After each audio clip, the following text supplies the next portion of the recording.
જય શ્રી કૃષ્ણ બધાઈને, જય જલારામ. કેમ છો બધા? સવારનો ટાઈમ છે અને આજે અમે જઈ રહ્યા છીએ રાજકોટ રિટર્ન.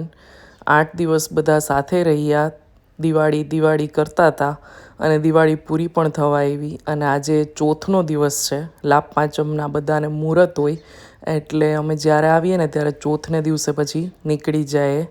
બહુ બહુ મજા કરી બધાએ. હવે વિદાયનો ટાઈમ છે ને એટલે બહુ અઘરો લાગશે, કારણ કે આપણે તો હજી યંગસ્ટર હોય તો આપણા કામમાં પડી જાય, જેન્ટ્સ એના કામમાં પડી જાય, આપણે છોકરાઓમાં સ્કૂલમાં પિયર જવાનું હોય તો એ બધી તૈયારીમાં કરવા માંડીએ. પણ જે લોકો રિટાયર્ડ છે, ઉંમર થઈ ગઈ છે, એ લોકોને બહુ અઘરું લાગે. જ્યારે આટલા દિવસ બધા સાથે રહ્યા હોય ને ત્યારે એમને ઘર ખાવા દોડે અને એમનો ટાઈમ ન જાય. આપણે ઘણીવાર છે ને આપણા મમ્મીને અને પપ્પાને મોબાઈલ કે કોઈ પણ મોંઘી વસ્તુ ગિફ્ટ કરતા હોઈએ, 5-10 હજારની. પણ એ મોબાઈલને કે મોંઘી ગિફ્ટ કરતાં એમને 5થી 10 મિનિટનો ટાઈમ આપો ને, એમની એને વેલ્યુ વધારે હોય છે.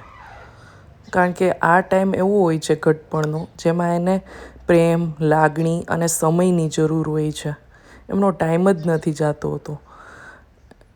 પણ મજબૂરી હોય છે બધા માણસની. કોઈ ભણવા જતું હોય, કોઈ નોકરી, કોઈ ધંધા, બધા માટે કંઈક અલગ અલગ હોય છે. અને હવે જો અમે જુનાગઢ નાસ્તો કરવા ઊભા રહ્યા છીએ, વચ્ચે અમને વરસાદ પણ હતો વેરાવળ સાઈડ, અને હવે અમે બંને સસલાઓને લઈને જાય છીએ સક્કરબાગમાં. તો બસ આવો રહ્યો અમારો દિવસ. આવજો બધા.